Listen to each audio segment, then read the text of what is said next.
मोगळा भाव भयणीनो,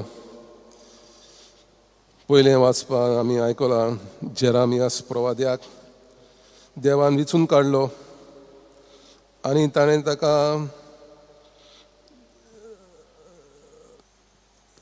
सोपूत दिलो की देव ताच्या बराबर आसतलो म्हूण.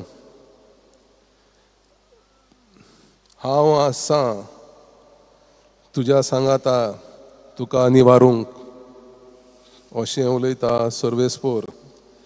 हीच बासावणी ताणें स्नानदातारा जुआंवांक दिल्ली. हांव आसां तुज्या बरोबर. आनी ताणें ताका विंचून काडलो ताच्या पुताच्या येण्याची तयारी करूंक.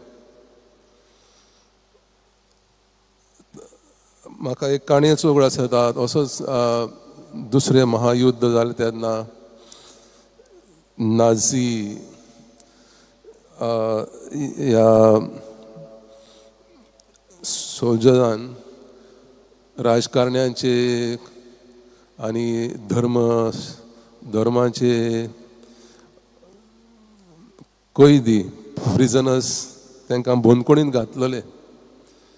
आनी थंयसर एक पास्टर वोमब्रांड नांवाचो लुथरन मार्टीन लुथराचो भक्त ताका 14 वर्सां बंदखणींत घातलो.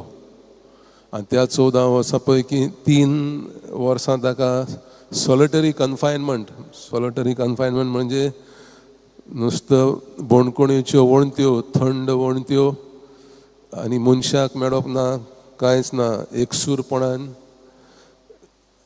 जिवीत जिवंक जाय. इतलें सोंपें न्हू. मनीस थंयसरूच मरता बंदखणींत. आमी आमकां मनशां संबंद जाय. We are social beings. So 3 वर्सां ताका त्या बंदखणींत रावूंक तो म्हणटा घोटाय मेळ्ळी. कशी? तो आपूण मार्टीन लुथराचो उगडास करतालो. मार्टीन लुथर हो धर्मशास्त्री, थियोलॉजन. आनी तो सांजचो पासयेक वयता आसतना सुकण्यां लागीं उलयतालो. तुमी सुकणे म्हणपा तुमी देवशास्त्र ज्ञानी, थियोलॉजन्स, तुमकां कांयच धास्ती ना. तुमचें जिवीत मागण्यांचें जिवीत तुमकां जाय तें मेळटा. पूण तशें म्हजें जिवीत न्हय. धास्तीन भरलां, संवसारी दूख त्रासान भरलां.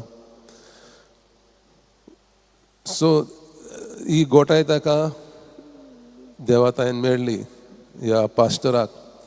कित्याक म्हूण हें जिवीत जिवंक जाय. आनी ताका खबर आसली देवाची बरी खबर ताणें परगोड करूंक जाय. सो तो बंदखणींत उज्यान उदकान बुडोवन लासून मरोंक तयार आसलो. देवाच्या मोगान भरलेलो. सो तेच भाशेन बागीवन जुआंव दातार ताची कांयच चूक नासली. ताणें फकत हेरोदाक सांगलें तूं तुज्या चुलत भयणीची, तुज्या भावाच्या बायलेक चे लागीं काजार जाला तें सारकें न्हय. हेकाच लागून ताका जीव दिवंक पडलो. तर मोगा भाव भयणीनो, ह्या दिसांनी आमी आयकता जेजू म्हणटा आमकां सदांच तयार रावात. आमी ताची मोगाची पुतां आनी दुवां.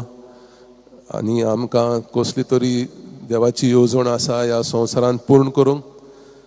आनी ते येवजणे प्रमाणे आमी जियेले जाल्यार सर्गीचें सूख देव आमकां भासायता.